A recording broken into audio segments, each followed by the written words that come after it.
Thank you.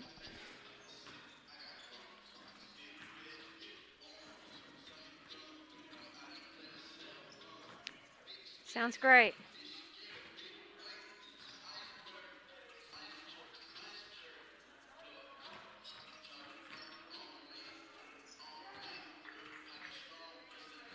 Good afternoon, everyone, and welcome to the Bob Johnson Court in the John Rutledge King Center on the campus of Emory and Henry College for today's men's basketball action as the visiting Royals from Eastern Mennonite take on the homestanding Wasps of Emory and Henry College.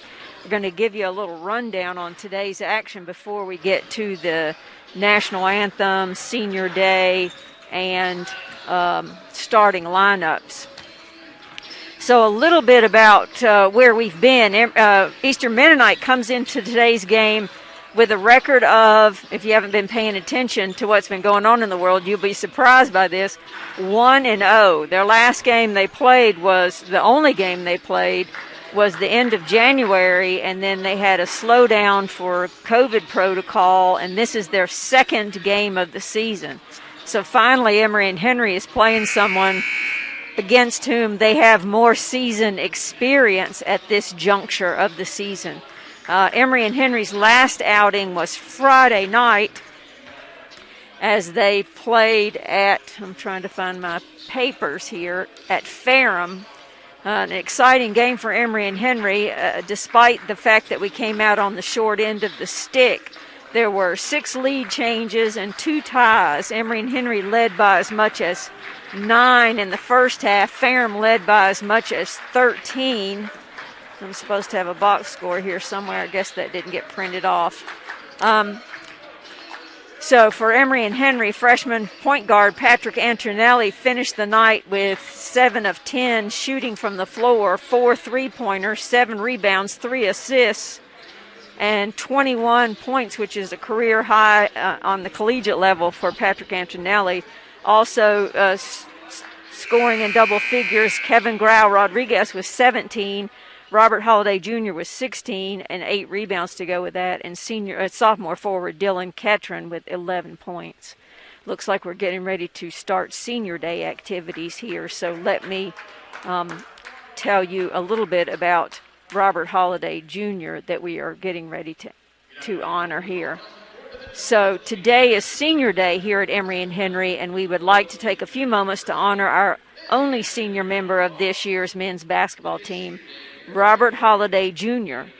Robert's a native of Kansas City, Kansas, and a graduate of J.C. Harmon High School. In his career, he has appeared in 69 games with 55 starts.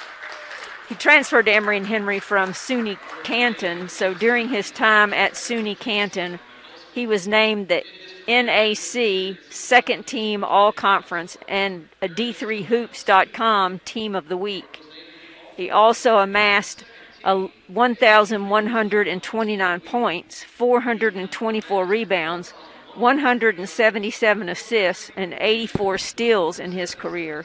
He shot over 45% from the field, over 34% from 3, over 60% from the free throw line in his career. Robert's currently the 6th leading scorer and 9th leading rebounder in the ODAC. He'd like to thank his family for all of their support.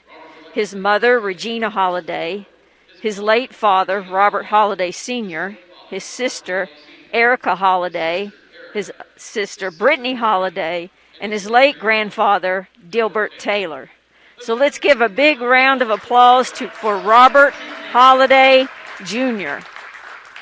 And joining us today in the King Center for the first time all season are the cheerleaders. So we have a little, not only applause from the players here, but also the cheerleaders can chime in a little bit as they shake their pom-poms across the way there. So Emory and Henry comes into today's game with a record of 0-6 and 0-6 in the ODAC. For the visiting Royals, as I said earlier, their record is 1-0. So we're getting ready to pause for the national anthem. So there'll be a break here in the broadcast as we honor America.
So back to the action here. I'm Joy Scruggs bringing you the play-by-play and the color for today's game. I appreciate the help we've gotten over the past couple of games from Ann Crutchfield, who's not able to join me today. So it's just going to be me giving you the best we can from today's action. So the starting lineups for Eastern Mennonite: number 1, Tim Jones, a 6'1" senior point guard from Forestville, Maryland. We didn't get the starting lineup, so I'm trying to keep up with it. Number 11, Colby Alexander, a 6'3" junior from Madison, Virginia. Let's see who else is out there. Number 12, Julian Hagerman, a 6'1" freshman from Stevenson, Virginia. Let's see who else is out there. Number 5, DJ Hill, a 6'6" senior from Woodbridge, Virginia. And also number 55, Mark Burkholder, a 6'7" junior from Broadway, Virginia. Starting for the homestanding Wasp of Emory and Henry, being coached by Ben Thompson in his second year, assisted by Matt Spencer and Rick Thompson. Number 5, a 5'11" freshman from Mount Pleasant, South Carolina, averaging 5.7 points a game, 4.2 rebounds a game, and 3.2 assists a game, Patrick Antonelli. Number 42, Dylan Catron, a 6'8" sophomore from Chilhowie, Virginia. Let's see who else is out there. Number 11, Micah Banks, a 6'2" junior from Simpsonville, South Carolina. Number 25, Robert Holliday Jr., a 6'4" senior from Kansas City, Kansas. Did I get... Oh, yeah. And number 4, Malcolm Morgan, a 6'3" sophomore from Concord, North Carolina. And before the action begins here, we're shooting a free throw, a technical. I don't know if that was for a violation of not having the starters in the book. We didn't get any starters, so we had to just go with what came on the floor.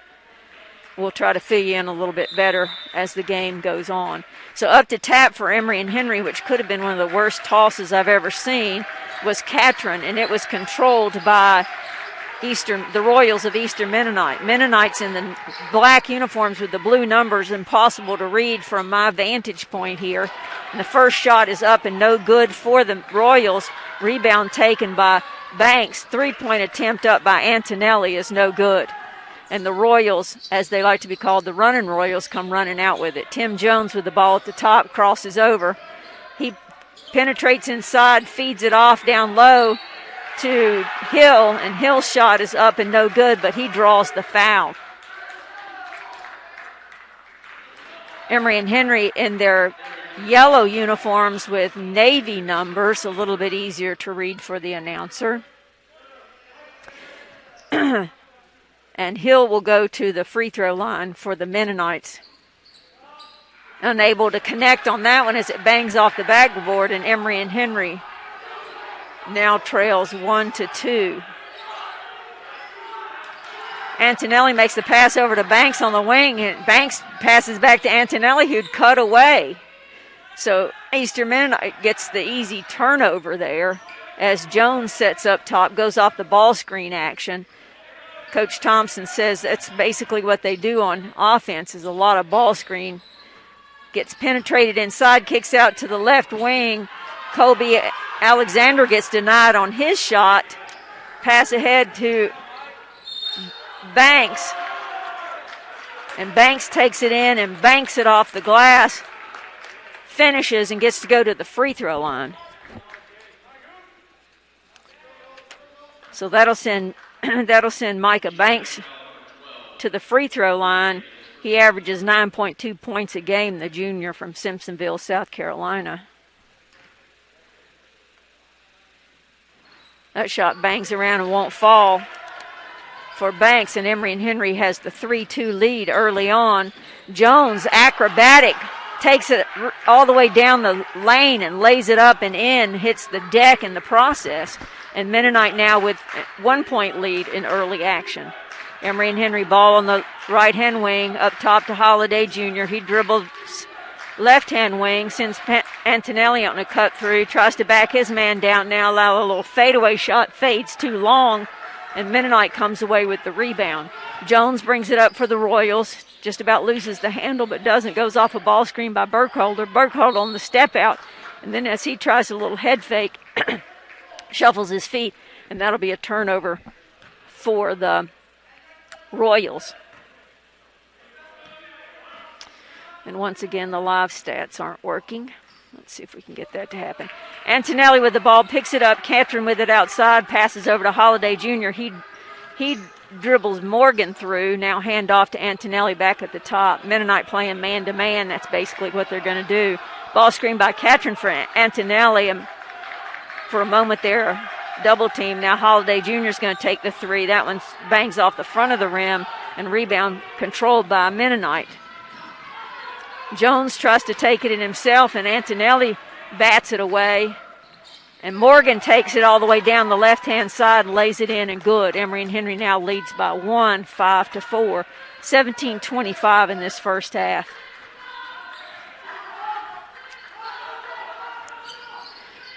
Jones with the ball up top for the Mennonites. Now over to Alexander on the right-hand wing. He picks up his dribble, bangs it around again. Now Hill with it on the right-hand wing. He tries to penetrate. Ball's on the floor, being battled for. And then he finds a cutter, Alexander. He banks it off the rim too hard, and Emory and Henry comes out with the rebound. Banks now gives it to Morgan. Morgan's three comes away too strong, and Antonelli ties it up as Jones tries to control the rebound for the Royals. Emory and Henry will gain possession on alternating possession here. Will have the ball on their baseline with 30 seconds on the shot clock, leading 5-4. And in for the Royals, that's number 20, Simmons. I couldn't see who the rest of them were. Now the official's going to... Yeah, I didn't think they got a fresh 30. I think we reset the shot clock to 20. Emory and Henry in a box set, gets it inside to Holiday Jr. on the left-hand baseline. He tries to attack, does. Little spin move, floater up, no good. Rebound battled for. And as Eastern Mennonite tries to save it out of bounds, and bang it off, an Emory and Henry player bangs it off the floor. And that'll be Emory and Henry ball, fresh 20. Box set here, ball inside to Morgan. Morgan handoff action with Catron. Now Holiday Jr. dribbles over to Antonelli on the right-hand wing. Antonelli ball screen with Holiday Jr. 9 on the shot clock. Holiday Jr. tracks it down up top, tries to make a move. Oh, nice move. He faked his man, went one way, came back the other, and then just floated it up, finger roll for Emory and Henry 7-4 lead. Williams with the ball now over to Alexander, back up top to Hill. Hill hands it off, and that drive by Williams is no good. Rebound, Wasps. Holiday Jr. may be feeling it here on Senior Day, and he does. That long two from the top of the key is good. Emory and Henry stretches the lead to 9-4 on Holiday's third points. Well, that's not right. Yeah, third point of the game. Shot up and good for the Mennonites. I can't see that number. I have no idea who that was. I'm sorry. Antonelli with the ball. Brings it up. Goes away from the ball screen set by Catron. Penetrates. Kicks it out. Banks controls it. Gets it to Holiday Jr. Now to Catron. The three is on the way by Catron. No good. Strong rebound. Long rebound. Picked up by Alexander. Alexander to Williams on the right-hand wing. Williams tries to go in, meets a double team, picks up his dribble. Simmons back at the top. Now to Alexander. Evans with it at the top on the left-hand baseline, going against Catron. That's Simmons, I think. Substitutions coming in for the Wasps will be Kevin Grau Rodriguez, number 3, and number 10, Corey Keene. Replacing Ketron and didn't see anybody else come out. Oh, Antonelli. Underneath their basket, trailing 9-6, Mennonite with the ball, 14:51. 20 seconds on the shot clock, out of bounds play, ball's into Burkholder, and the shot is good. Emory and Henry's lead now 9-8 with 14:44 remaining. Rodriguez with the ball on the left-hand wing, gives it to Morgan in the left-hand corner. He dribbles up. He'll take that long three, won't get it to go. It bangs off the front of the rim and picked up by Jones, who in transition finds Williams. Williams' shot's no good. Ball up in transition. Find Holiday Jr., and he gets banged in the back by one of the Royals as he goes up and finishes. Nice transition move by Emory and Henry there.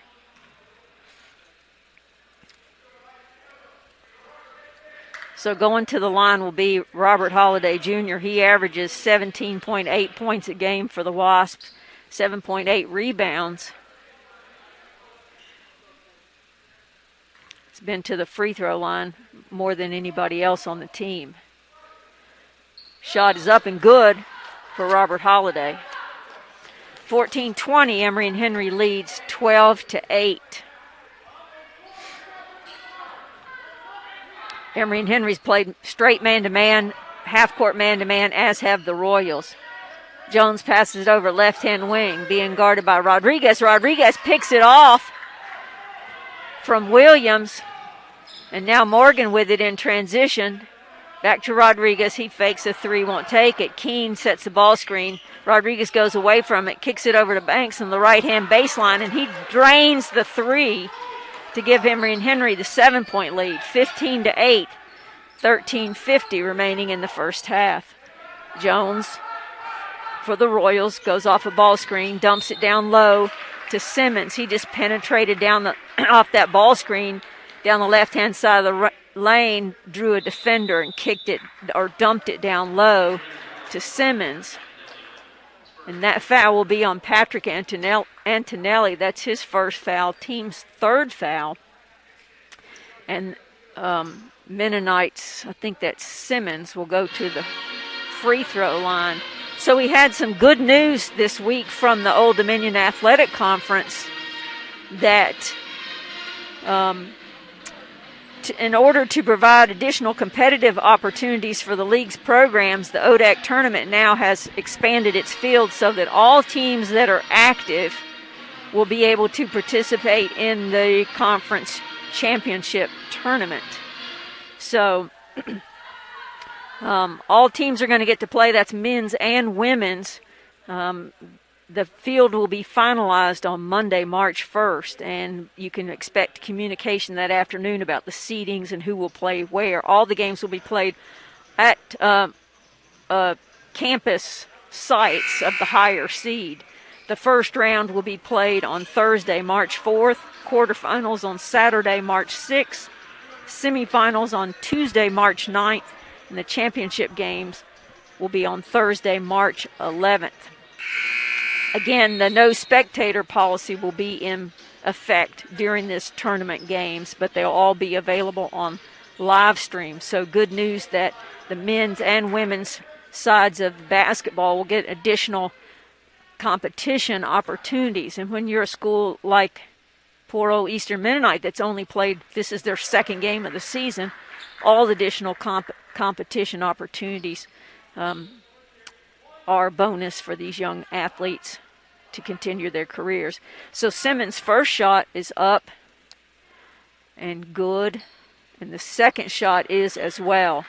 So Emory and Henry's lead is now 15-10 with 13:39 remaining.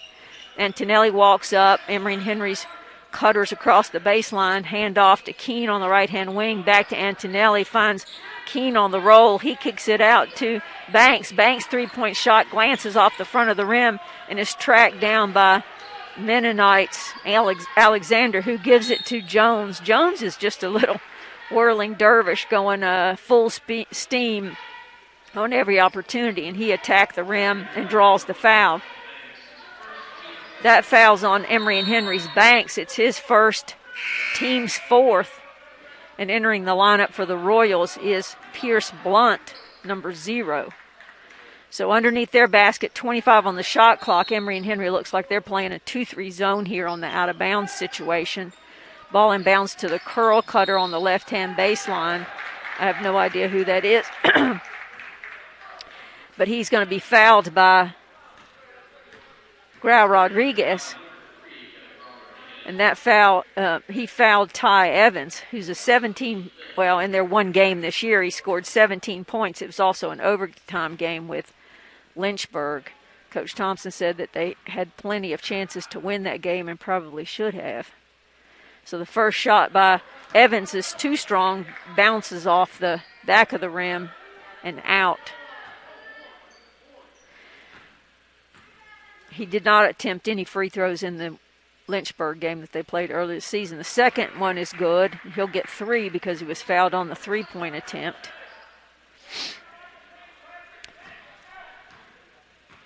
Entering the lineup for Emory and Henry will be Holiday Jr. at the next stoppage of play because he missed that second shot. So Antonelli with the ball being guarded up top. And now back, he hands off and then passes again. Finds Morgan on the baseline, and as Morgan tries to attack, he gets called for the charge. In the Ferrum game, as I said, Antonelli with 21 points. He could have had double-digit assists as well if his teammates had shot the ball as well. Or shot the ball better, I guess was a way to say it. Emory and Henry leads 15-11 with 12:55 remaining in the first half. Shots up by Jones off the front of the rim, controlled by Holiday Jr. for the Wasps. He brings it up, crosses over, finds Keene down low. Keene makes a move, kicks out to Antonelli on the baseline. Antonelli's little scoop shot won't fall, and the Royals run away with the rebound. That's Evans who kicks it out to Jones. Jones dribbles down the lane, dumps it down low to, I think that was Simmons for 2. 15-13, Emory and Henry's lead is now 2. Holiday's one-on-one move, puts up the shot, it bangs off the back of the rim, no good, and Eastern Mennonite comes out with the rebound. And there goes Jones again, high off the glass, nobody there but 3 Emory and Henry players for the rebound, and Holiday comes away with it and gives it to Antonelli on the left baseline. He penetrates, gives it back to Holiday. Holiday over to Rodriguez. His three-point shot's no good, but Antonelli comes up with the rebound, and as he controls it down low, Rodriguez makes a cut. Nice pass by Antonelli, nice finish by Rodriguez. 17-13, Emory and Henry lead, 11:40 in action in the first half. Jones with the ball on the right-hand wing. He's going to go to the basket. That's all he's going to do. And he did. Penetrate, elevate, finish. 17-15, Emory and Henry's lead reduced to 2. Mennonite playing half-court man-to-man. Holiday takes it. Nobody goes with him. Excuse me. He penetrates, dumps it to Corey Keene, and Corey Keene scores his first 2 points of the day. So we have timeout here in the first half of action. Emory and Henry leads Eastern Mennonite 19-15 in men's basketball action. Let's thank our underwriters. Emory and Henry basketball is brought to you by First Community Bank, that thrives on building relationships with businesses and individuals as we shoot for a better tomorrow. We're a proud supporter of Emory and Henry College Wasps and the communities we all serve together. First Community Bank, member FDIC. And Emory and Henry basketball is brought to you by Food Country USA, the food specialist since 1914. Locally owned and operated, Food Country is a proud supporter of Emory and Henry College. So in early action here, Emory and Henry shooting 8 of 20, 40% from the floor, but the Royals of Eastern Mennonite are shooting 46%. Jones brings it up for the Royals, goes off the ball screen at the top. Cutter comes from down low. Now finds Hagerman on the right-hand wing. Swing across. Back up top. Now to Hagerman on the right-hand wing. Penetrate, tried to dump down low, and that ball was mishandled, and comes away with it is Rodriguez for the Wasps. He takes it all the way down the lane. His floater down the left-hand side won't go. Keene's there to battle for the rebound for the Wasps, but it goes out of bounds off Eastern Mennonite. 20 seconds on the shot clock. Emory and Henry ball out of bounds on their baseline. Box set. Keene steps out, gets it. Back to Antonelli on the step in. Ball screen there. Antonelli curls around it. Down to the left-hand block to Morgan. Back to Antonelli on the step out. Keene with the ball up top. One dribble, pull up as the shot clock rolls down. He gets it off the rim. Holiday comes away with it. He puts it off the front of the rim. And finally, Eastern Mennonite stops our offensive threat by coming away with the rebound. Jones settles the offense up top. Ball screen for Jones. Roller. He's just going to take it all the way. He is acrobatic as he makes the little, what do you call that, where you flex both muscles at the same time. So he finishes on the shot, stares at the mat at the end of the wall at the King Center, makes that little motion, and is going to the free throw line to shoot one. First one bangs off, or the only one bangs off, and Holiday comes away with the Emory and Henry rebound. Leading by 2, Holiday makes a spin, finds Keene on the short corner on the right-hand side. Back to Holiday, back to Keene. We're passing around the perimeter. Rodriguez, three-point shot's no good, and Jones comes away with it for the Royals. Three-point attempt is no good by, I think that's Pierce Blunt, and it goes out of bounds off of Eastern Mennonite. 9:41, first half action. The Wasps lead by 2, 19-17. And entering the action for Emory and Henry is Dylan Ketron, number 42. He replaces Keene.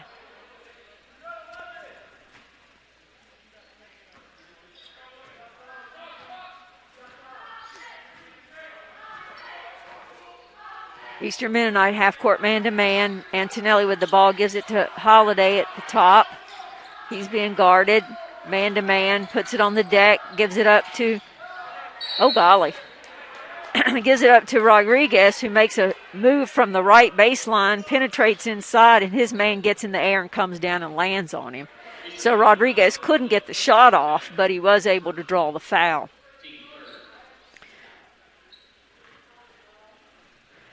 Rodriguez,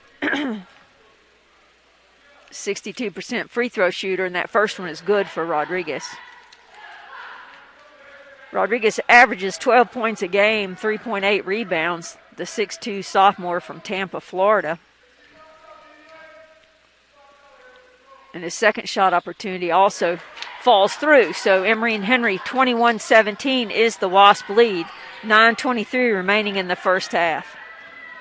Bringing the ball up for the Royals is Alexander, being closely guarded and pestered by Morgan. Picks up his dribble. He did not enjoy that defensive by Morgan at all. Ball screen coming up top for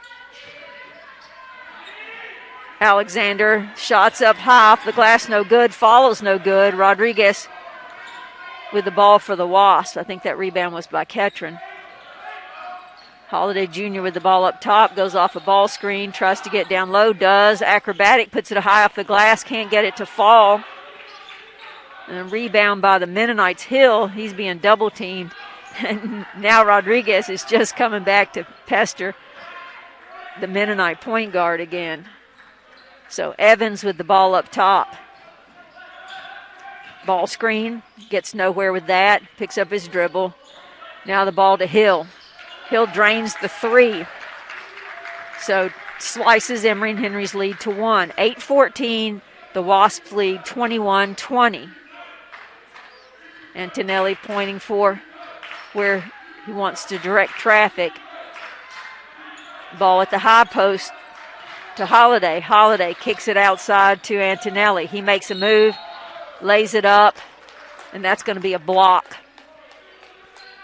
Or it should be a block. Let's see.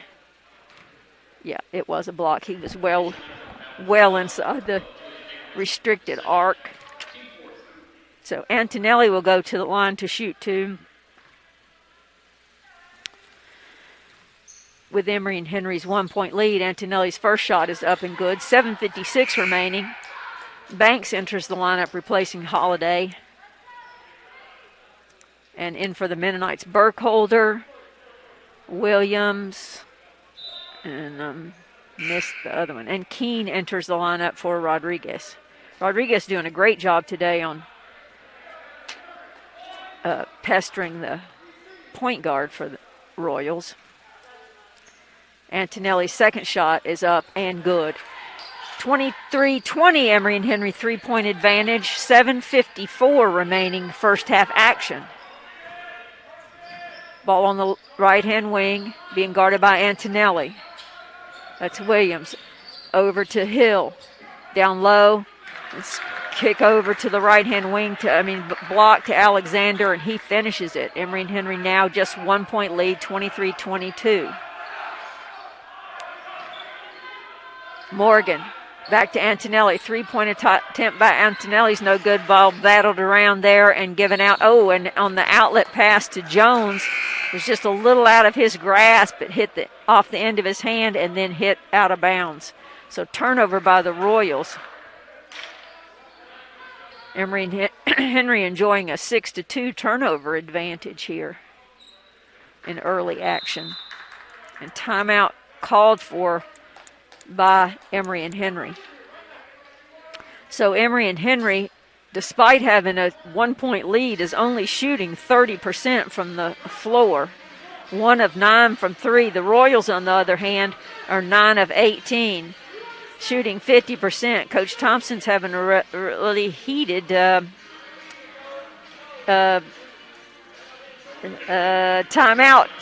discussion with his team. Yeah, I'm trying to see where the advantage lies for the Royals, besides the fact that they're shooting, or for Emory and Henry, because the Royals are shooting 50%, the Wasps at just 30%. But the Royals have 5 more turnovers than Emory and Henry, and that could be part of the reason for the Emory and Henry advantage. So as I said, Coach Thompson said, Eastern Mennonite's attack would be through a ball screen offense.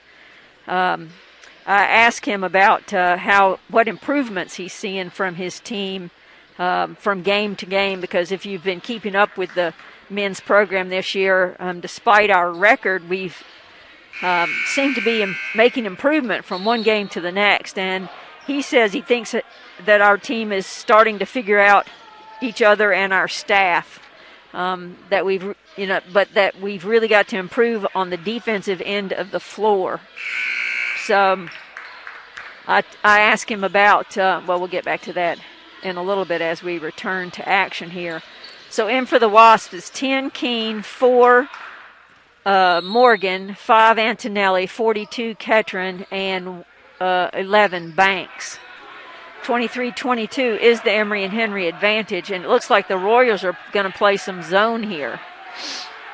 That'll be a surprise because Coach Thompson said they play mainly man. Antonelli's 3-point shot against the zone goes about a quarter of the way down and comes back out.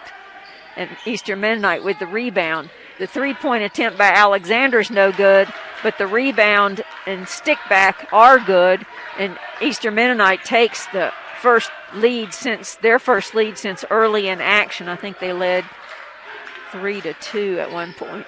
Antonelli goes off ball screen high. Keene steps out off that screen, takes the 3, and it bangs hard off the back of the iron, no good. And in a battle for the rebound, Emory and Henry goes to the ball.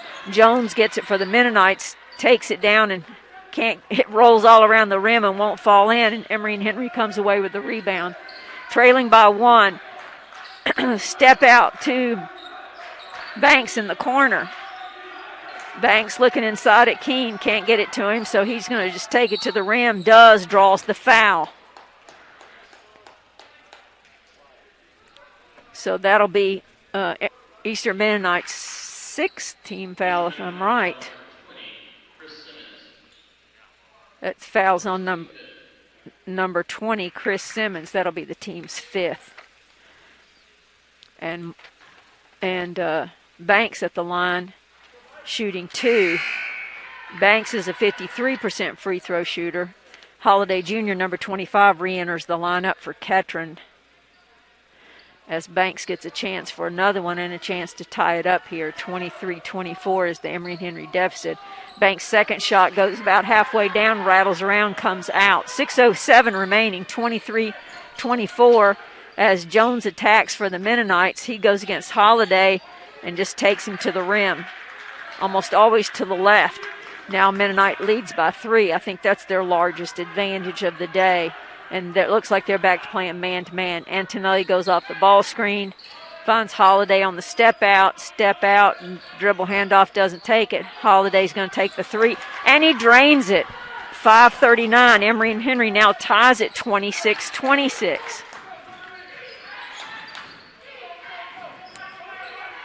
Jones with the ball up top, now gives it to Burkholder on the step out. Burkholder's 3 hits off the flat, off the back of the iron.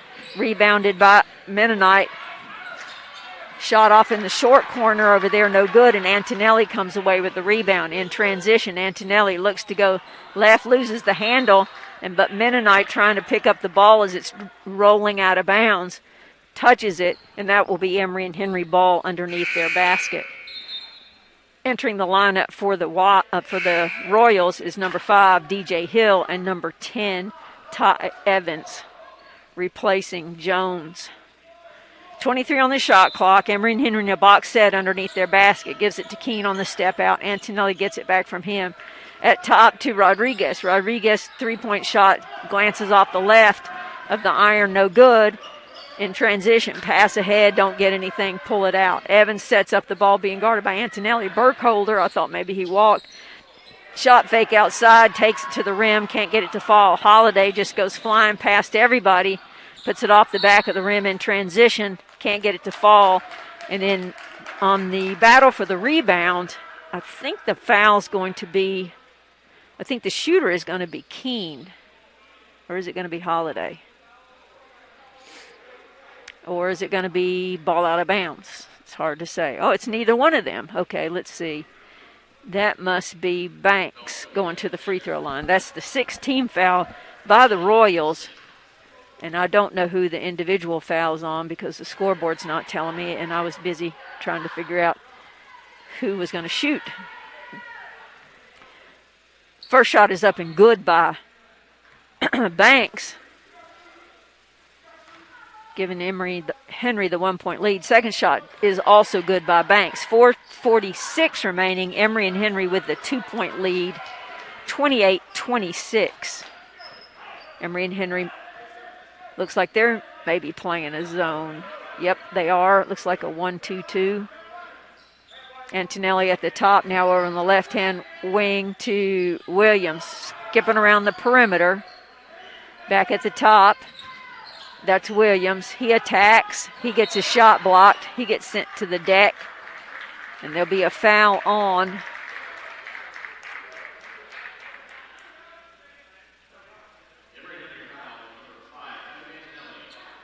so Antonelli gets called for a foul in there. I'm not sure at all what that was. If you are at home and watching this and you have the advantage of them showing a replay, you probably know more about what happened than I do. But Antonelli's over asking the official exactly what happened. Looks like he's explaining it to him, but I have no idea what that is. So 4:23 remaining in the first half. And the first shot by Hill is good. Hill's the 6'6" senior from Woodbridge, Virginia. These are his first free throws of the year. He did not shoot any in the first game. Antonelli comes out of the lineup and gets replaced by Morgan. And the second shot is also good by Hill to tie us up again at 28 with 4:23 remaining. Rodriguez brings the ball down for Emory and Henry. Mennonite switch back to man-to-man. Ball screen by Keene. Didn't have anything on that action. Morgan gets it down low to Keene. Keene tries to go against his defender. Now back out to Banks. Banks has it now. Sorry. Banks takes it, scoops, tries to score, hits the bottom of the rim, but he gets fouled, sent to the deck, and he'll get to go to the free throw line. That's 17 foul. That foul's on number 22, Michael Williams. That's his second, team seventh. Shooting for the Wasps will be Micah Banks, as we're knotted up at 28 with 4:03 remaining. First shot's no good by Banks. Banks, the 6'2 junior from Simpsonville. Re-entering the lineup for the Royals is number 1, Tim Jones. He replaces Michael Williams.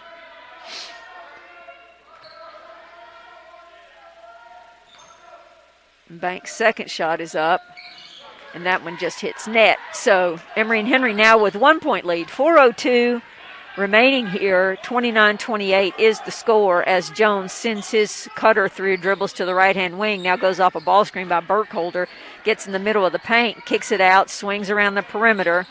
Now back to a cutter, Hill. As he slices down the lane, he lays it in at the rim, and Mennonite now takes the 1 point lead. 29-30.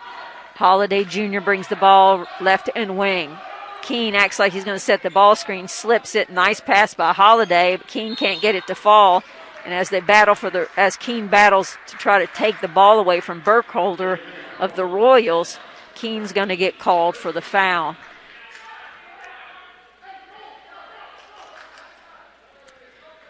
That's Keene's first foul, team's 9th foul.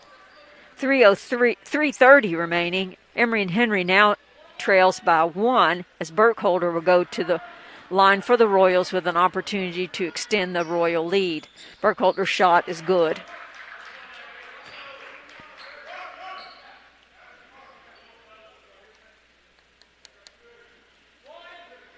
Burkholder averages, or in their one game, overtime game, 18 points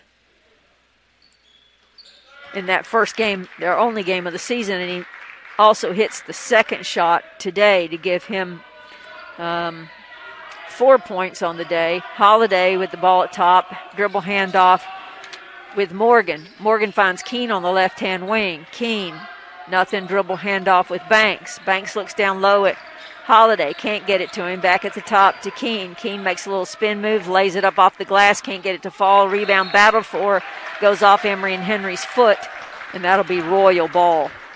3:07 remaining first half.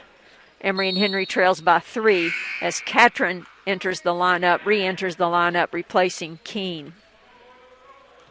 Catron's the 6'8 sophomore from Chilhowie, Virginia. Ball on the right-hand wing. Now back up top to Hill. Hill hands off to Jones. Jones to Burkholder up top. Hagerman tries to find something, now tries to skip it to the left-hand wing to Alexander, and it goes into the cutout section of the bleachers. Now, speaking of cutout section, thank you to all of you who purchased a cutout. It's fun to see you all there, you and your pets and your everything that you chose to have as the cutout. Holiday goes off the ball screens at the top, now finds Morgan on the step out. Morgan takes it to the rim, can't get it to finish, but Banks is there to tap it in. Emory and Henry now 31-32, 1 point deficit with 2:30 remaining. Great offensive rebounding effort there by Banks. Playing man-to-man, Jones just gets past his man and everybody else's man and then gives it up and gives it to Hill. Hill's there for the finish. 2:15 remaining, 31-34, Emory and Henry trails.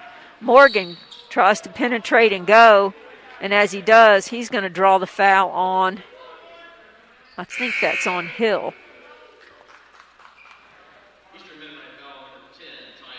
Nope, Ty Evans. His first, that will be Mennonite's 8th team foul. And that will send Malcolm Morgan to the free throw line, the 6'3 sophomore from Concord, North Carolina, a 71% free throw shooter. Left-hander puts up the first shot and hits it. Both teams playing predominantly man-to-man. Both teams predominantly going to the rim. Morgan's second shot also falls through. Emory and Henry now trails by 1, 33-34, 2:09 remaining in the first half, as Jones brings it up for the Royals. Little dribble handoff action now, ball screen. Jones still with the ball, gives it up. Down the middle of the lane goes Simmons, and Simmons gets the finger roll to fall. Royals now lead by 3, 33-36. Holiday with the ball up top. Goes off a ball screen by Ketron. No, just shoots behind the screen. That three is too hard. Goes down and back out. 1:37 remaining. Mennonite with the ball. Point guard being guarded by Morgan. He just steps back. That's Jones. His step back three bangs off the rim. No good. Holiday with the ball.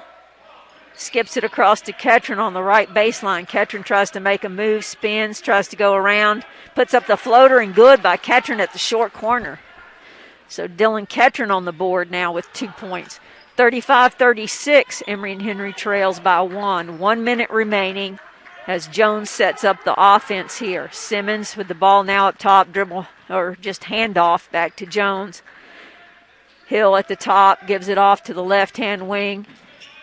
And that's Williams is going to drive from the left-hand wing down the middle of the lane and draws the foul. That's the 10th team foul on Emory and Henry. And that's Rodriguez' second personal foul of the contest. That'll send Williams, Michael Williams, the 6'2 senior from Richmond, Virginia, to the free throw line to shoot 2 with 48 seconds remaining. Emory and Henry trails 35-36. First shot is up and good by Williams.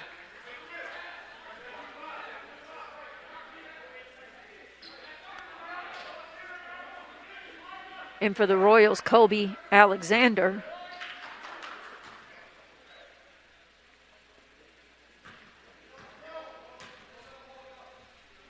And Williams' second shot's way too hard off the backboard, and Emory and Henry's Holiday is able to control the rebound.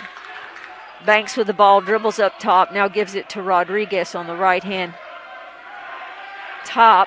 He goes off a ball screen, shoots behind the screen, and drains the three.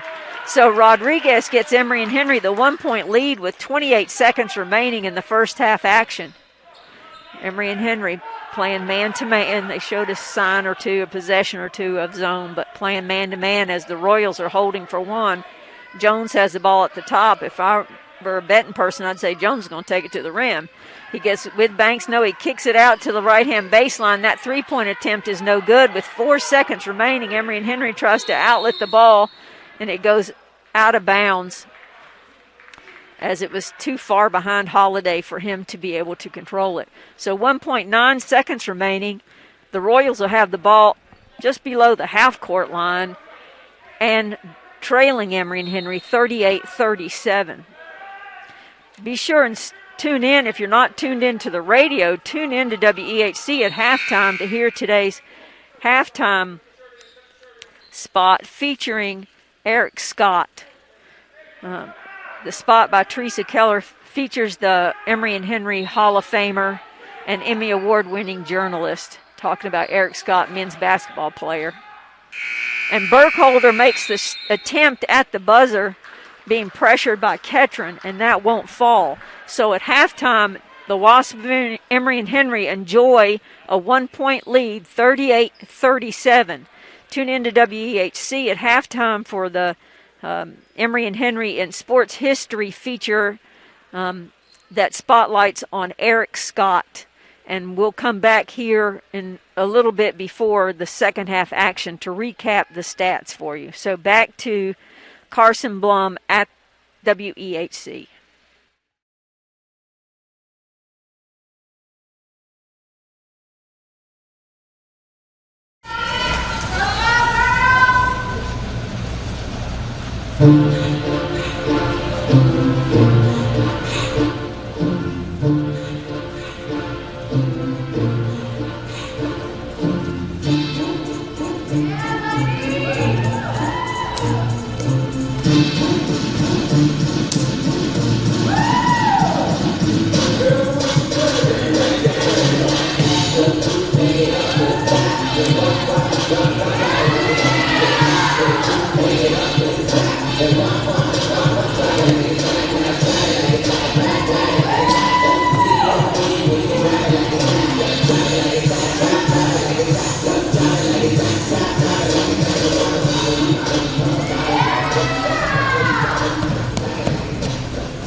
in the John Rutledge King Center on the campus of Emory and Henry College as we get ready for second half action here. So just to recap a little bit of the first half, Emory and Henry leads by 38-37. Shooting a somewhat dismal 31%. You'd be surprised, since the Royals are shooting 45%. How on earth are the Wasps in this game? Well, they're 3 of 15 from 3, but the Royals are 1 of 8. And the Royals have been forced into 8 turnovers, giving Emory and Henry the slim 1-point advantage here. But it looks like Emory and Henry's right where we've been in the last 5 games. Let's see if we can make this a complete game, because at WNL we were down 1 at half, and we ended up losing by 14. At Virginia, playing against Virginia Wesleyan, we were down 1 at half, and we ended up losing by 21. In the second half against Guilford, we played them even, 43-43, but lost by 9. Against Hampton-Sydney, the second half, we won by 2, but ended up losing the game by 14. So I asked Coach Thompson, what do we need to do to finish out a game? The Ferrum game was our most complete game of the season, where we led at half by 2. In the second half, we were outscored by 5 points and ended up losing the game by 3. So I asked him, what do we need to do to get more complete games so that we can be more competitive and end up with the win? So he said, we just don't know how to win yet. We've been in and had the lead in every game with the exception of the Roanoke game, which was our first game of the season. We just haven't been able to put it together. He said, but I think this team is building, and if we can figure things out in the next week, I believe we can make a run deep into the conference tournament. And as we said, everybody is eligible for the conference tournament, so there's opportunities there for the Wasps. So let's see if the Wasps can make today their most complete game and finish out this game against the visiting Royals. So far, Emory and Henry's largest lead has been 7. The Royals' largest lead has been 3, and other than that, it's been back and forth, pretty tight game throughout the first 20 minutes of play. Leading scorer for the Wasps has been Holiday Jr. with 11, Banks with 10. Holiday already has a double-double with 10 rebounds on his senior night. Leading for the Royals is Hill with 10, Simmons with 10. And no one with double-figure rebounds, as the Royals have first possession here, and Emory and Henry opens up in man-to-man defense. Jones, that's the first time I've seen him do dribble handoff and not gone off a ball screen. That's Hagerman deep from the left baseline 3, drains it to give the Royals the lead, 38-40. Antonelli sets up the Wasp against man-to-man defense by the Royals. Holiday with the ball up top. Excuse me, looks for a cutter. Can't find one. Attacks the basket. And as he goes up, he can't. He bangs it too hard off the backboard, but Eastern Mennonite will be called for the foul.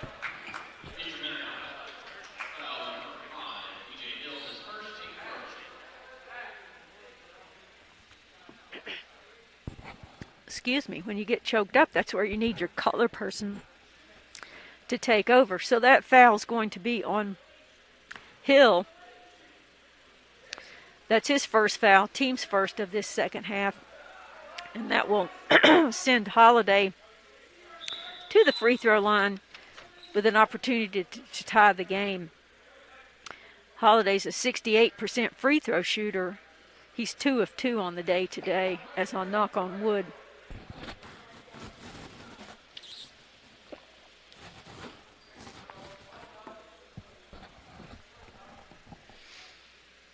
First shot, nothing but net for Robert Holiday.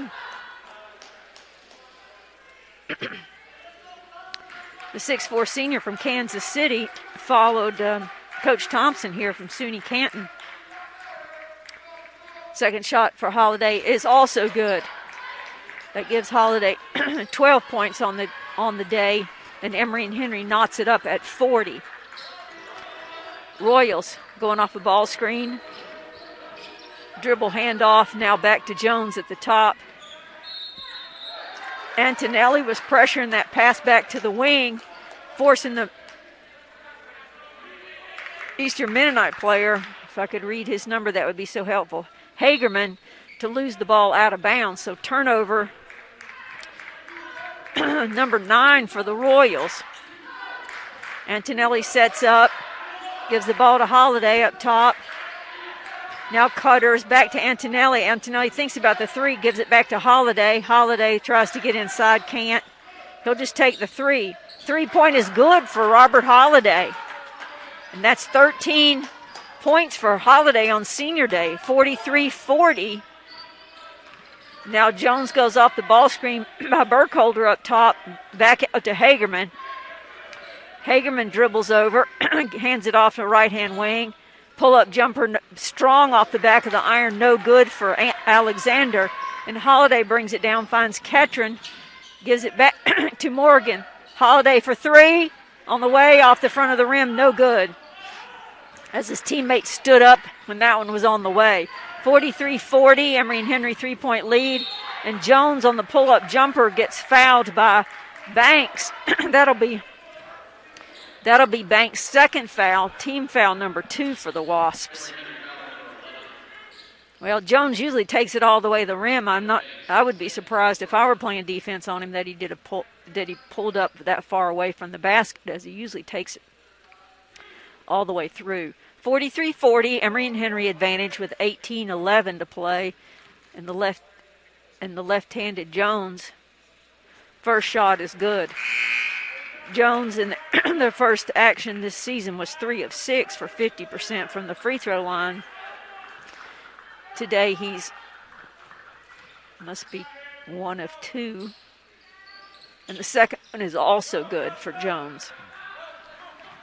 43-42, Emory and Henry leads. Antonelli dribble handoff, or tried to dribble handoff, wasn't there, gave it to Ketron.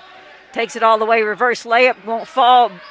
Rebound battled for. We tried to tip it in, couldn't get it. Now the Royals run out with it. Jones takes it in, falls on the deck, kicks it out to Burkholder. Burkholder's 3 is good.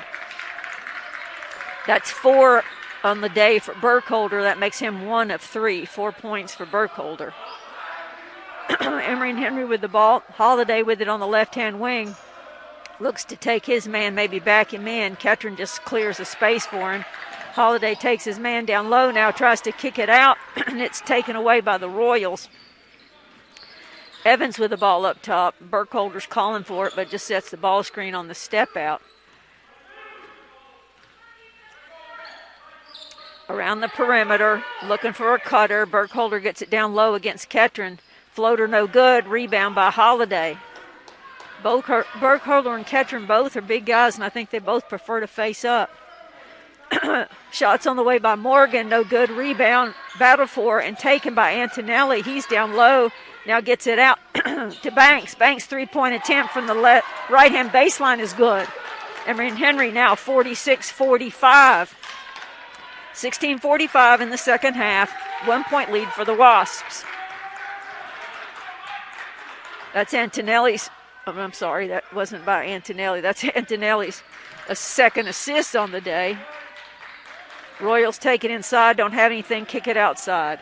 Evans with being guarded by, Morgan. Pull-up jumper, no good by Hill, but he follows his shot and able to finish it. Now the Royals with a 1-point lead, 16-10, 46-47. Antonelli gets it inside, kicks it out to Morgan. Morgan, baseline 3, no good. Antonelli battles for the rebound, can't get it in an effort to take it away from Ty Evans. Going to get called for the foul. That's Antonelli's third foul, team foul 2 of this half. In for the Royals, number 20, Simmons. And number 12, Hagerman. In for the Wasp, Grau Rodriguez, number 3, replaces Antonelli with the 3 personal fouls.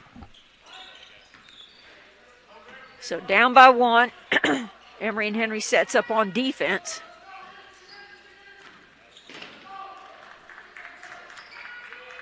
Morgan pressuring, ball now at the top to Simmons. Simmons penetrates, has nothing, kicks it out to Alexander. No, that's Hagerman. Hagerman tries to take his defender inside, can't get past him. 5 on the shot clock. Alexander launches up a crazy shot out, and Royals come away with the offensive rebound, kick it out to Hagerman. His shot's hard off the rim. And there was one Royal in battling for a rebound against 3 Wasps, and the Wasps get called for a foul. Who's the foul on? That's Micah Banks' 3rd foul, team's 3rd. So for Emory and Henry, Antonelli and Banks both with 3 fouls. And now Cameron Ginn McKinney will enter the game, number 22 for the Wasps. Hold on. The Royals entered the ball before the officials were ready. Emory and Henry looks like they're playing zone on the inbound situation. 20 on the shot clock. Royals with the ball on the left-hand baseline. Now up top. So we had some sort of clock infraction or something. They're going to the scores table to straighten out. So the Royals will enter the ball in front of their bench here with 16 on the shot clock. Yeah, they reset the shot clock to 30. It should have been 5. DJ Hill tries to attack, and when he does, he draws the foul on Ketron. So DJ Hill just put the ball on the deck and went to the rim and forced Ketron into a foul. That's his 2nd foul, team 4th. Again, 46-47, Emory and Henry is trailing here. And the Mennonites the Royals have to enter the ball way deep at the half-court line to Evans. 15 on the shot clock. His floater's off too strong, and Holiday comes away with rebound number 13. But his pass ahead to Morgan is too far ahead of him. It goes out of bounds. 46-47. Emory and Henry trails. Morgan, defense on the point guard. Pass around the perimeter by the Royals, trying to get some action to get inside. Simmons with the ball up top. Hand off to Hagerman. Hagerman being guarded by Ginn McKinney. Dribble all the way around the baseline was Hagerman, and as he tries to skip it out from the right-hand baseline to the left-hand baseline to the right, it goes out of bounds. It's turnover number 10 for the Royals today. Banks replaces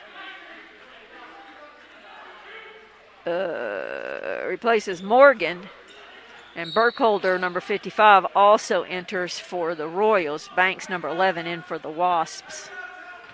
Rodriguez gives it to Holiday at the top. Holiday doesn't hand off to Ginn McKinney, takes it to the left-hand wing, tries to get inside, dumps it down low to Ketron. Ketron's face up from the short corner is off the rim, and the Royals come away with it as Jones takes it all the way in, draws the foul. So Tim Jones being guarded by Ginn McKinney. That's 6'1" Jones being guarded by 5'10" Ginn McKinney. To be quite honest, they look about the same height from my vantage point. Draws the foul. That will be team foul number 5, personal foul number 1 for Ginn McKinney. And Jones goes to the free throw line.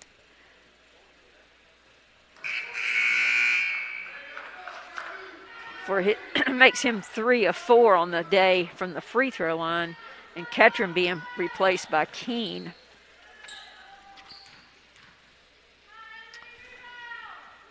Next shot up by Jones is no good off the back of the rim. Battling for the rebound.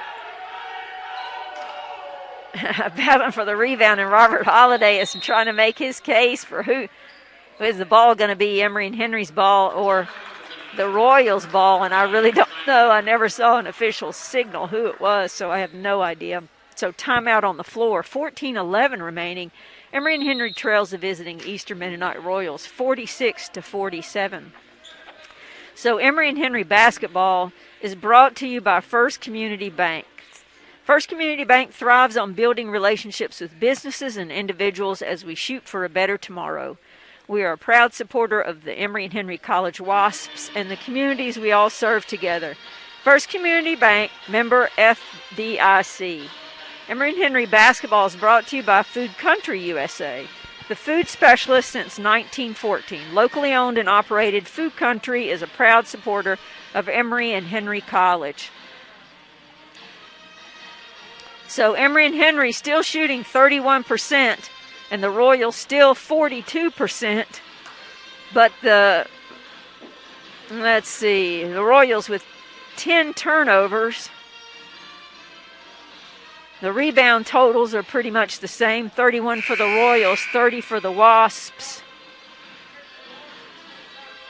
Points in the paint, though, the Royals 24, Emory and Henry with 14. So most of those have come off attacking the rim and not from some post-up action, but from penetration, getting the ball inside off the drive or a cutter. So it is going to be Emory and Henry ball. In for the Wasps is Keene 10, Antonelli 5, Holiday 25, Rodriguez, what number is Rodriguez? 3, and Banks, number 11. Little three-quarter court pressure by the Royals, and Emory and Henry just passes through that. Holiday tries to get inside, does, spins, goes up, lays it off the glass against two defenders, and gets it to finish. So Emory and Henry 48-48 were knotted up here. Down low, goes against Holiday, and that's easy two for, I can't see who that is. So it's two for the Royals. 48-50, Emory and Henry trails. Man-to-man defense by the Royals. Handoff to Holiday, gets a cutter, and Antonelli gives him the ball. He kicks it out to Banks. Banks can't get it to fall. Antonelli strips it from the Eastern Mennonite point guard, but gets called for the foul, I'm afraid. And that's going to be 4 on Antonelli.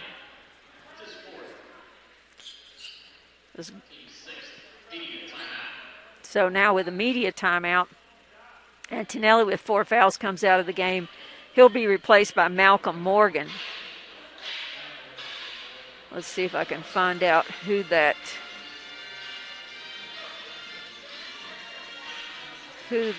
missed layup was. Chris Simmons for the Royals missed that last layup that I couldn't see who that was.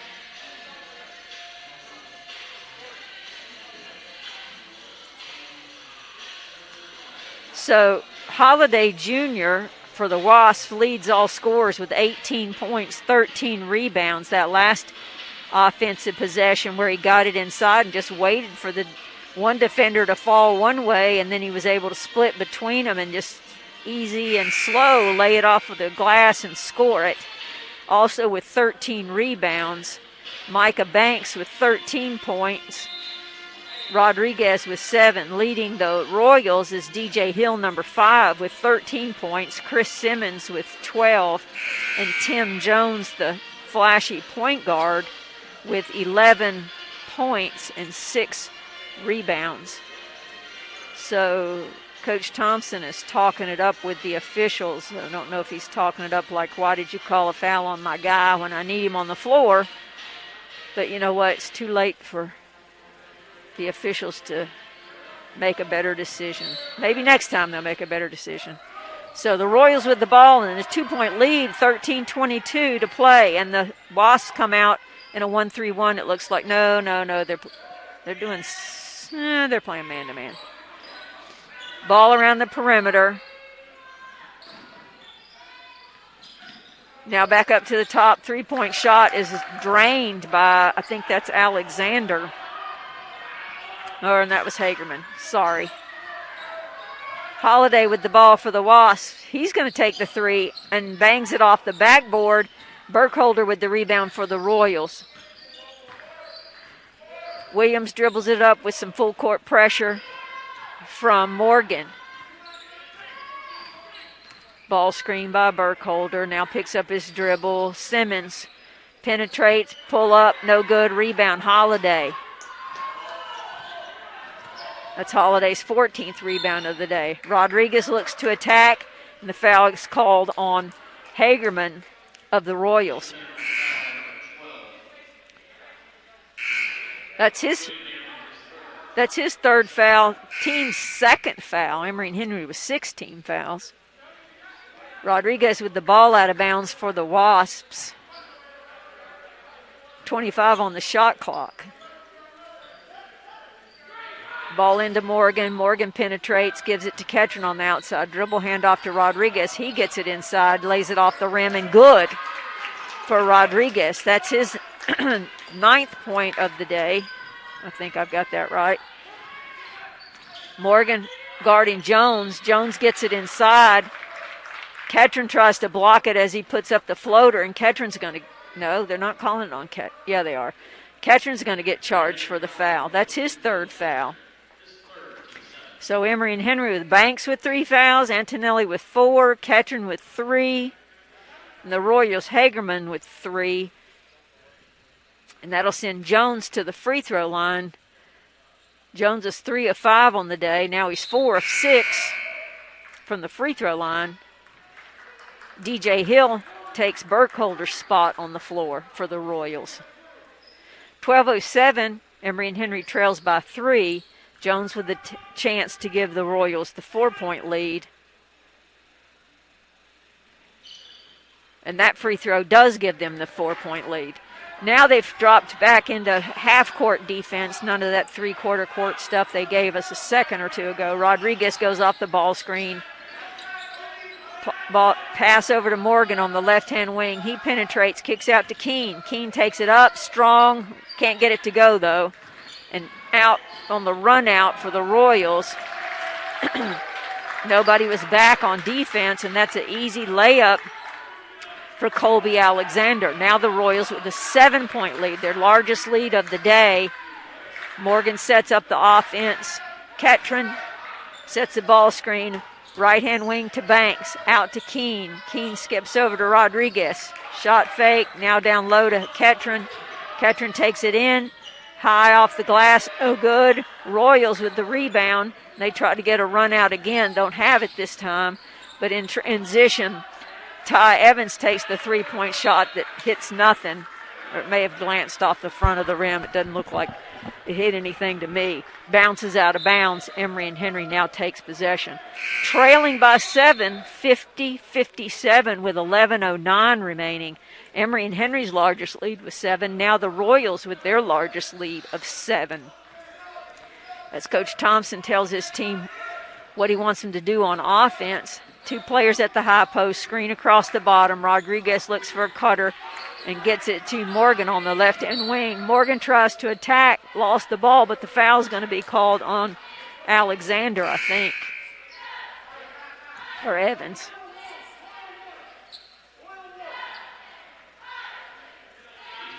That's Evans. That's Evans' second team foul, team's third team foul. Ball inbounds to Ketron. Now gives it to Rodriguez, who attacks the basket and draws the foul. So if Emory and Henry can keep drawing defenders inside and either get past them to the rim or draw them inside and kick it out, give them some offensive firepower here as they trail by 7, 10:51 remaining in the game. Rodriguez's first shot is up and good. Rodriguez, 62% free throw shooter.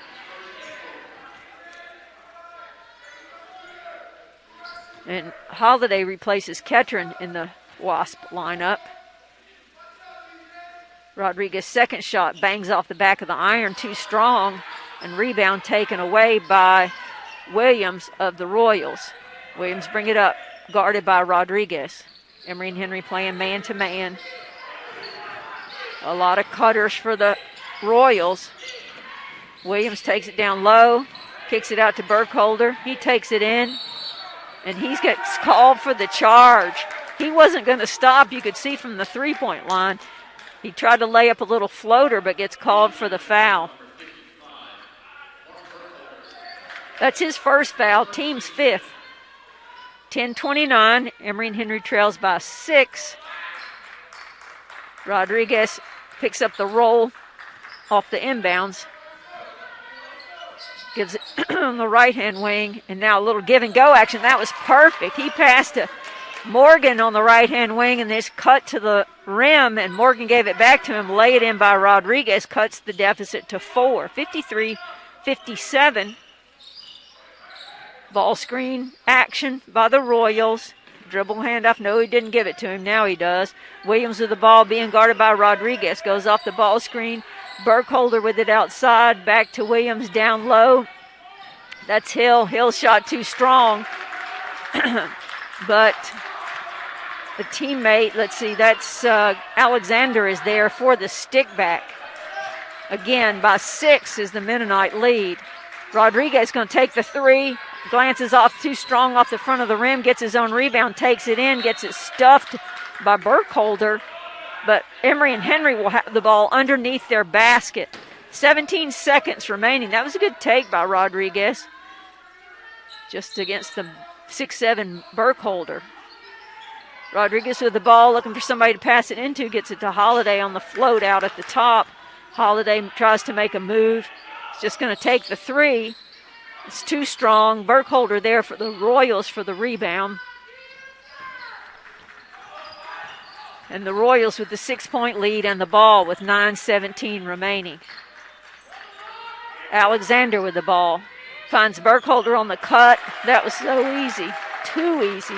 Burkholder just cut from top to bottom, top to the rim, and lays it in for Burkholder's 7th point of the day. But now the Wasps trail by 8.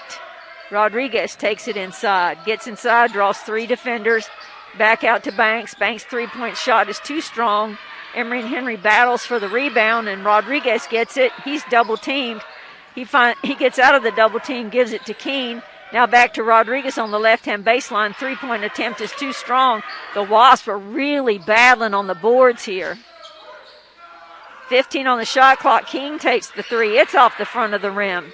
And now the Royals stop Emory and Henry's offensive attack. Man, that was great effort on the offensive boards by the Wasps. Williams with the ball being guarded by Rodriguez. Now he backs off.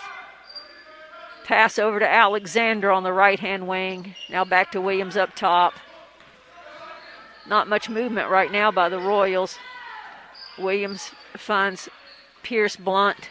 Gets it inside to Hill. Hill's shot's off the top of the rim. And the rebound went over Corey Keene's head. And Hill gets his own rebound, puts it up, and draws the foul. So he finishes and gets a chance to go to the free throw line to extend the Royals' 10-point lead. In for the Royals is number 20, or will be, Chris Simmons, and also Williams, as Hill goes to the free throw line and hits. Hill's 3 of 4 on the free throw line for the night with 13 points. I think that's right if they haven't updated the stats yet. And we have timeout here on the floor. Emory and Henry trails 53-64.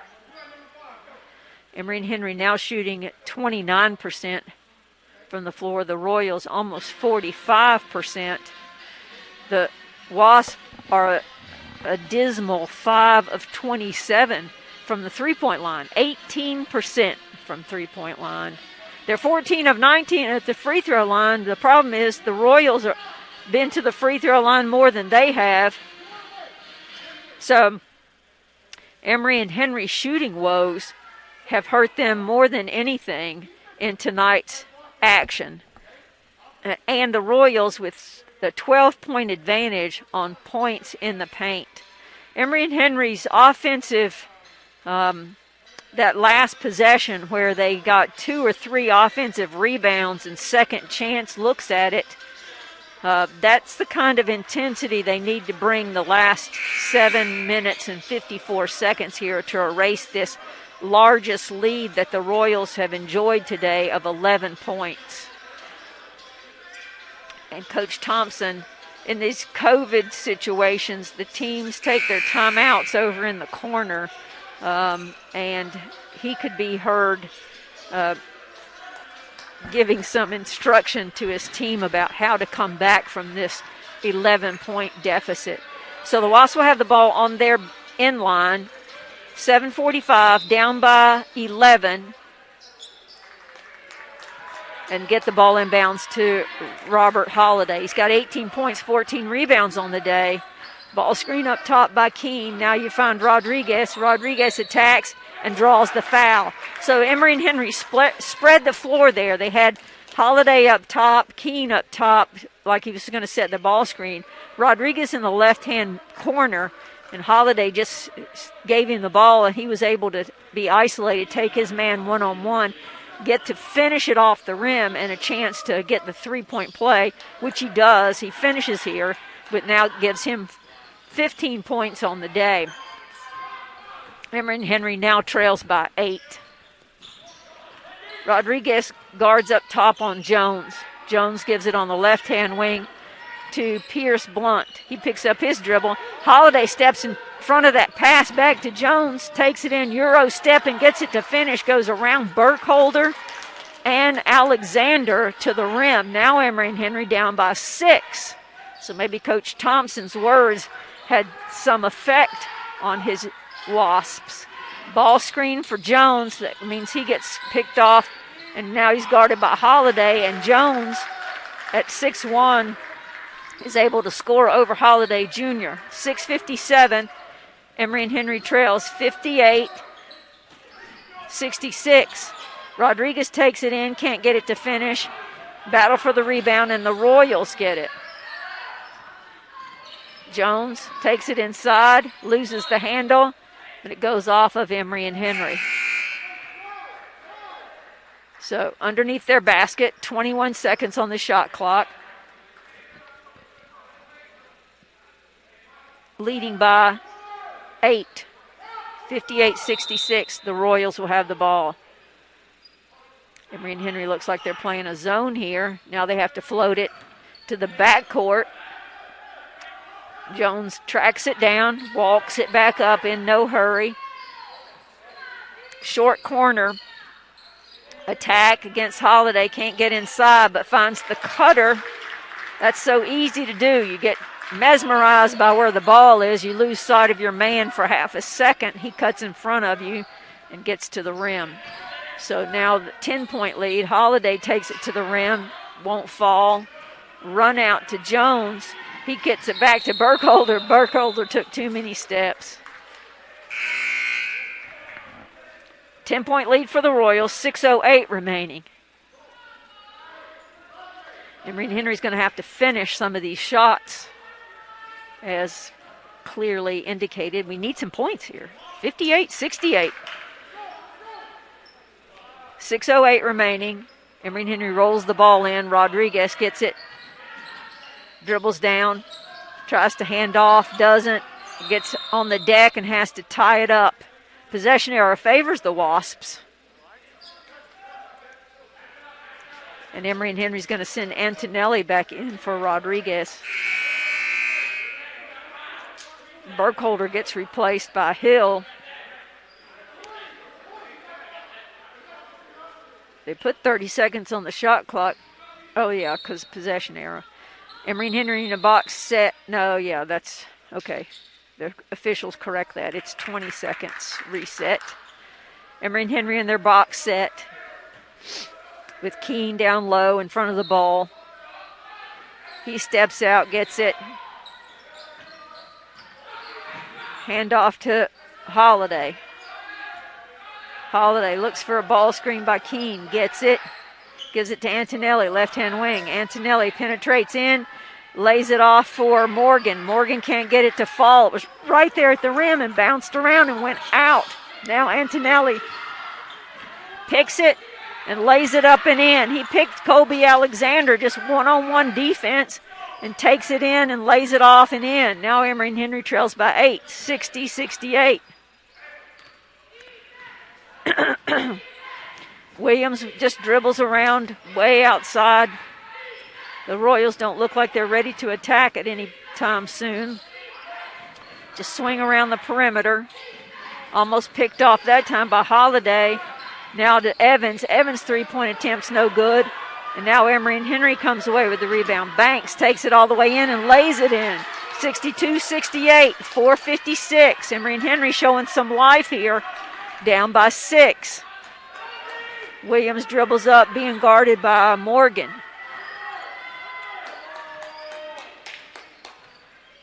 Williams just dribbles around. Up top to Simmons. Simmons takes it down, dribbles around. Now Eastern Mennonite calls timeout. I think they were just, I'm not sure what they were trying to do, but there's 10 seconds on the shot clock, and they weren't playing offense with any purpose. So those last two defensive opportunities from the Wasps gave them the opportunity to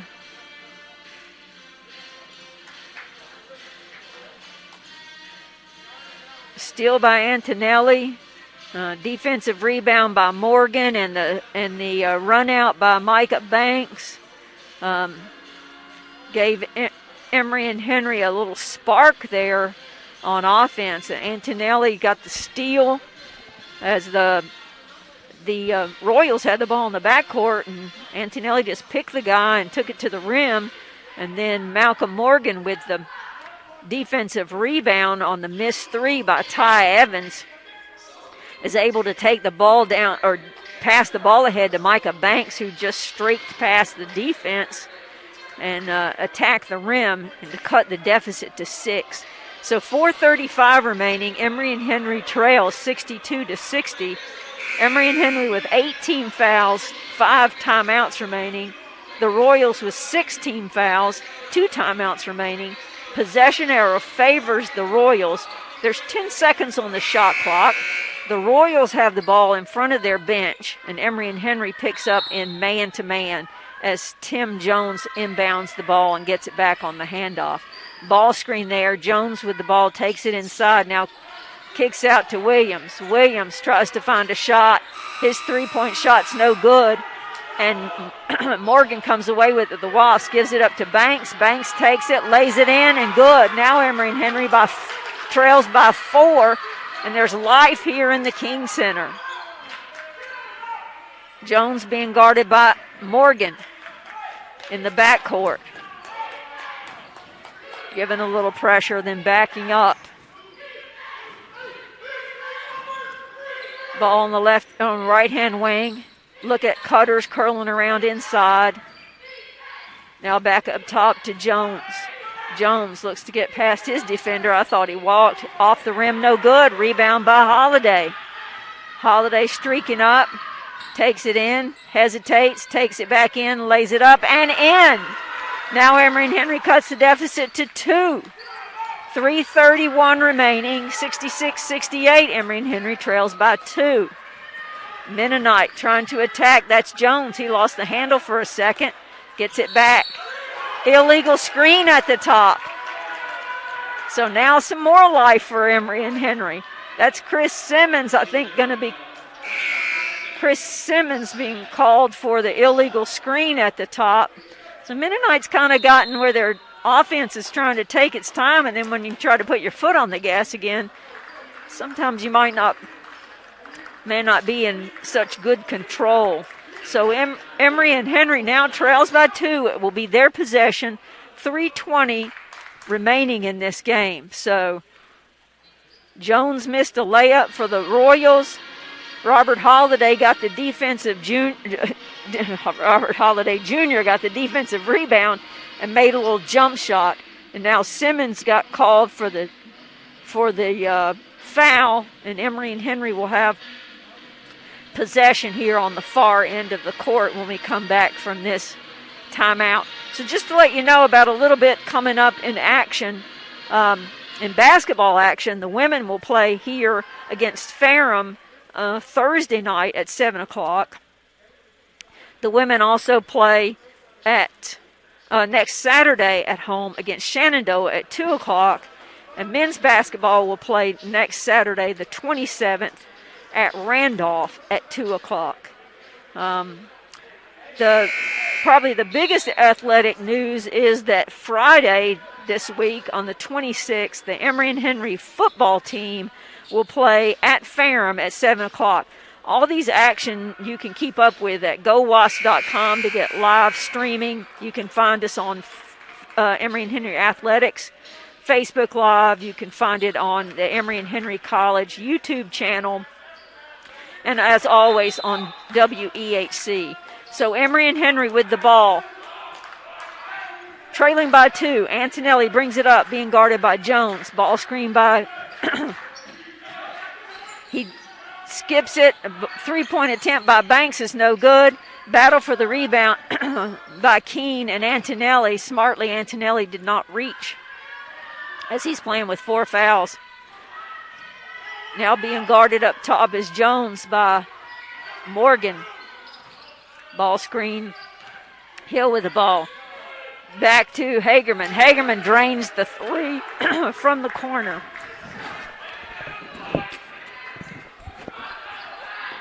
To give the Royals the 5-point lead. Antonelli takes it inside and draws the foul. Antonelli from the right-hand wing went down the center of the lane and caught the defender, able to call the foul.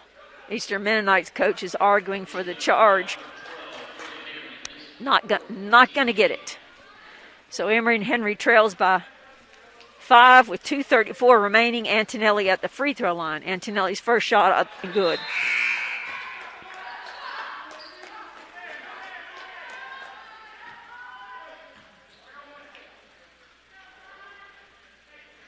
Emory and Henry's been to the free throw line 21 times tonight. The Royals have been 20.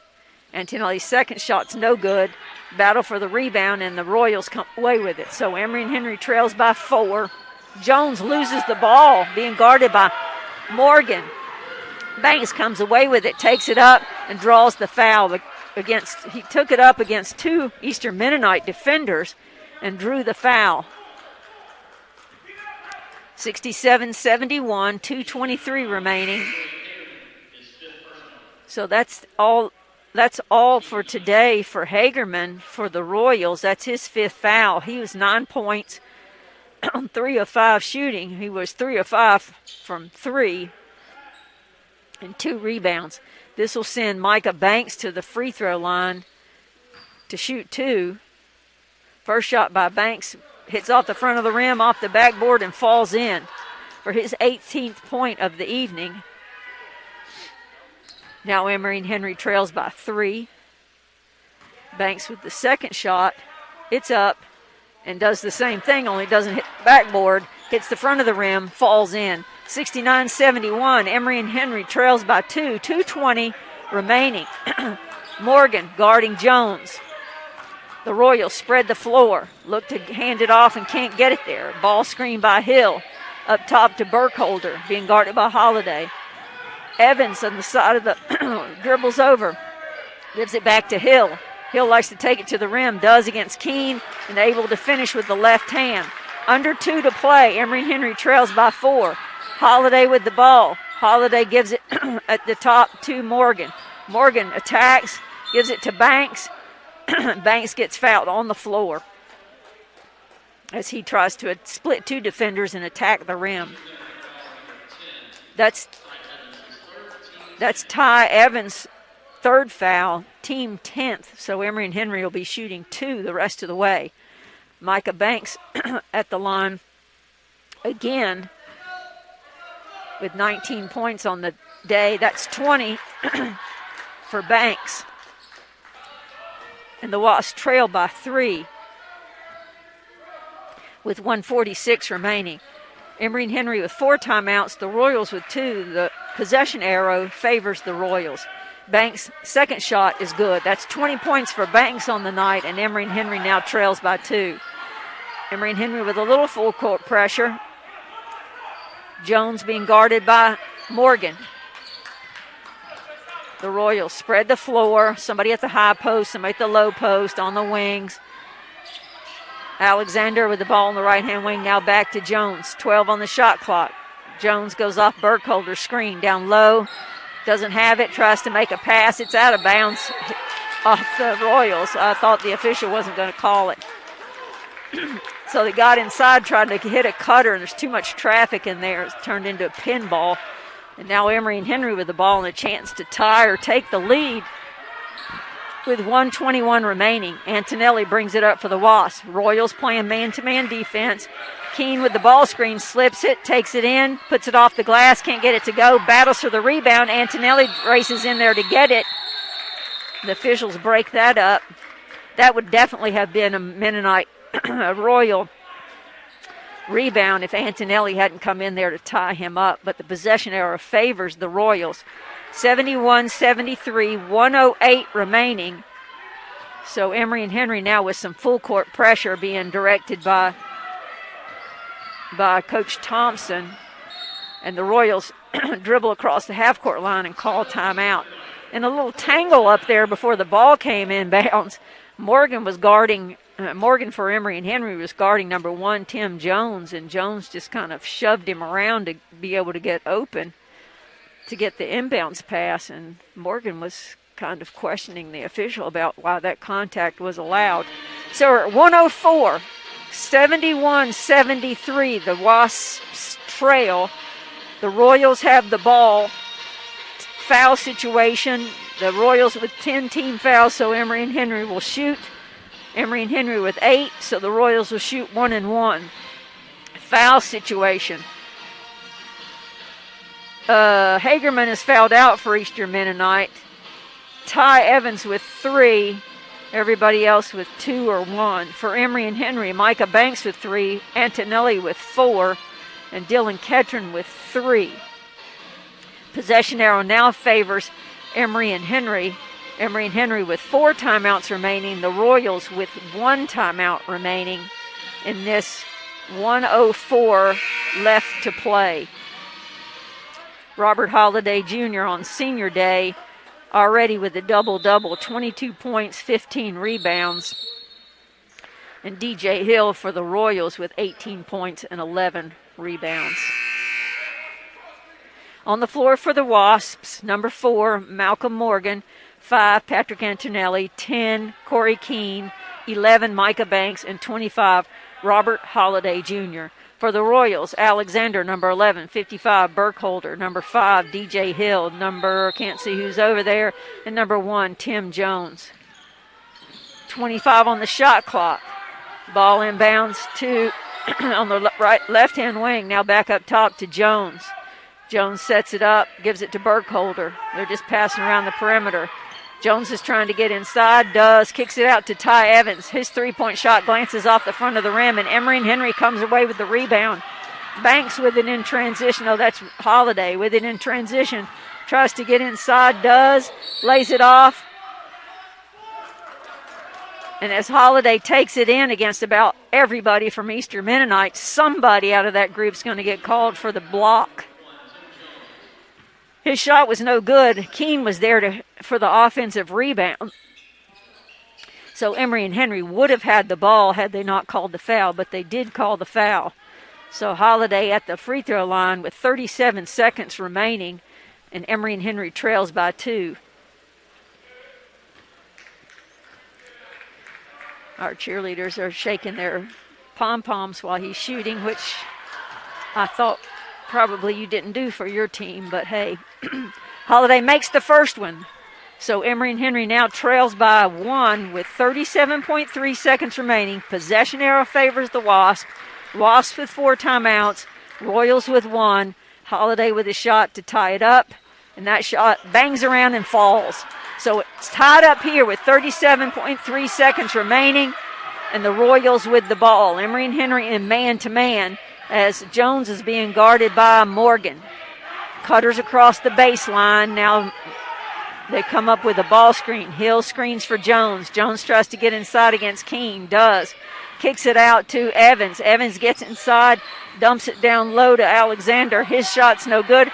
Rebound controlled by the Royals. And now a foul's going to be called with 9.7 seconds remaining.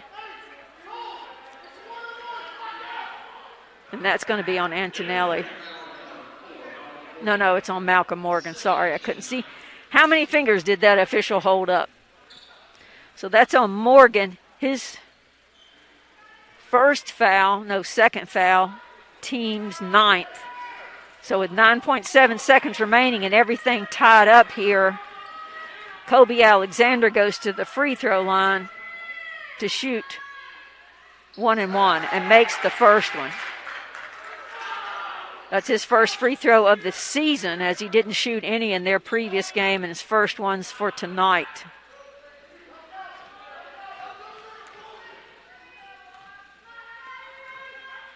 Taking his time.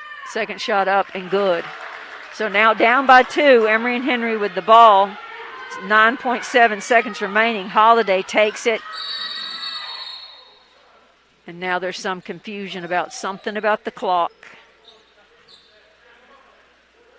So the officials whistle stoppage of play. The Wasp with plenty of timeouts. Possession error favors Emory and Henry. And we can't send substitutes in, despite their best effort. So on the floor for the Wasps, number 5, Antonelli. 10, Corey Keene, the freshman from Grundy. Number 4, Malcolm Morgan, the sophomore from Concord, North Carolina. Number 11, Micah Banks, the junior from Simpsonville, South Carolina. And I forgot who I didn't get. Number 25, Robert Holiday Jr. So timeout by the Wasp with 7.2 seconds remaining. I'm not sure what happened here. We had the ball out with 9-point-something seconds remaining.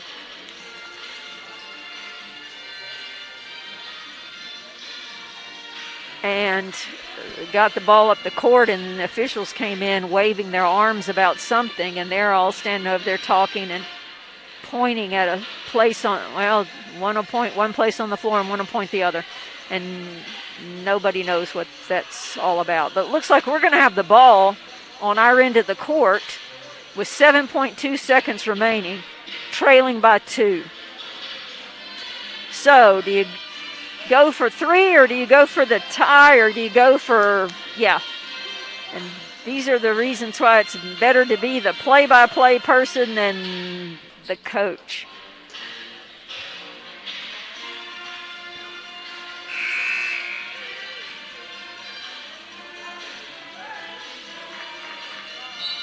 So possession arrow, timeouts, Emory and Henry with 3, foul situation. Everything's in Emory and Henry's advantage. We just need to score here and seal the win.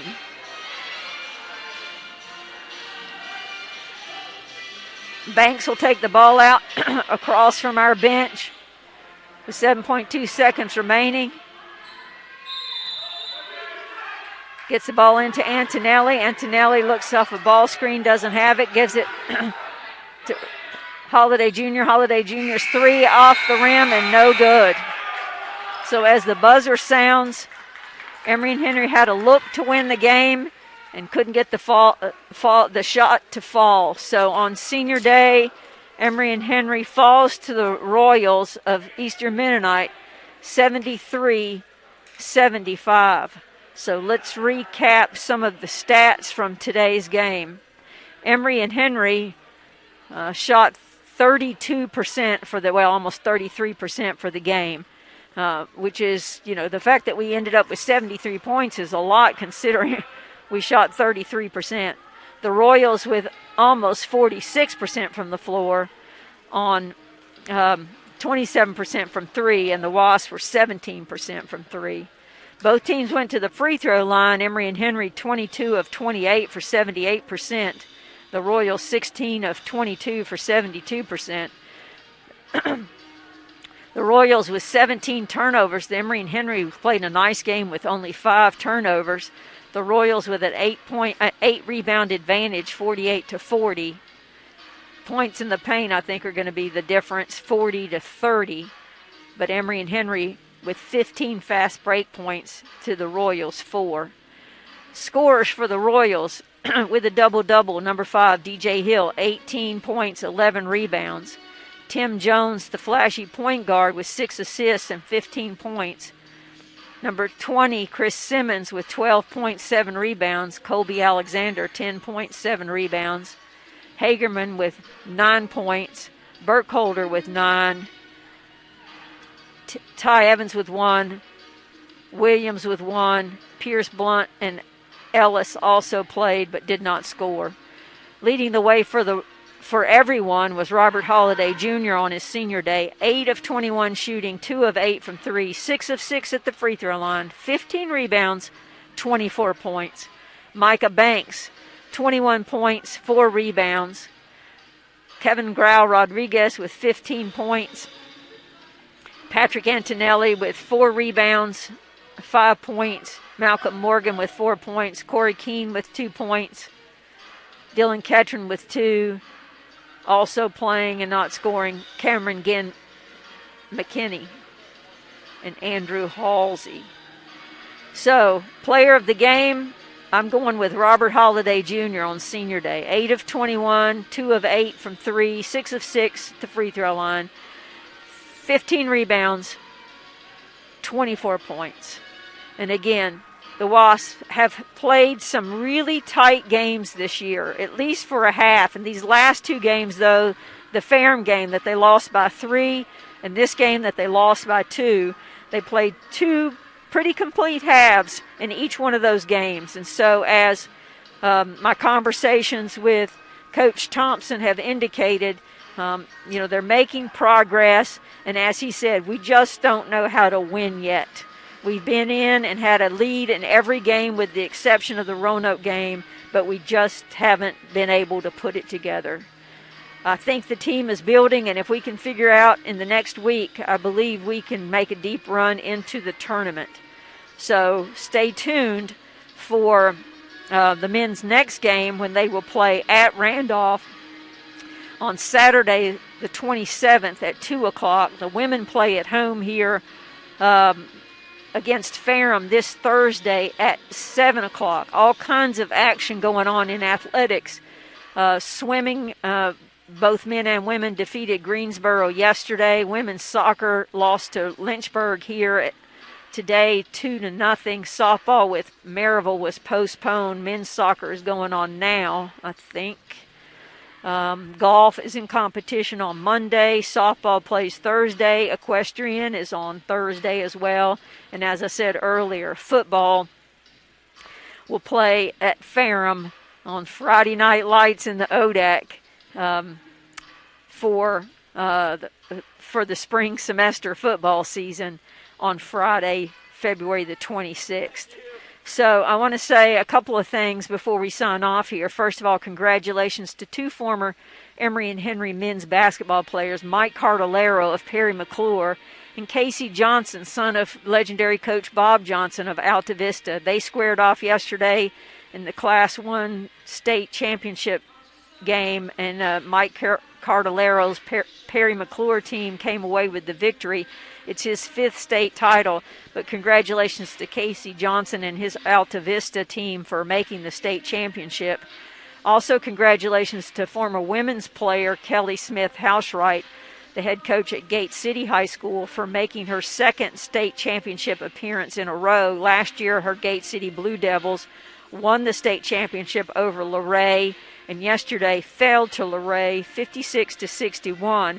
But congratulations to all these former Emory and Henry players and athletes for the jobs you're doing in high school coaching and competition there. So for Emory and Henry Athletics, thank you for tuning in. Thank you for supporting Emory and Henry Athletics. It's a strange year when all that's here in the gym are the players and the officials and the workers and the cutouts. But thank you for tuning in and supporting Emory and Henry Athletics and student athletes. And follow everything on GoWasp.com to keep up with the latest changes and schedules and who's competing when and where. So on behalf of all those Emory and Henry that you support, I want to thank you for your support and for tuning in and supporting Emory and Henry. So Joyce Gruggs saying thank you all, and go Wasps.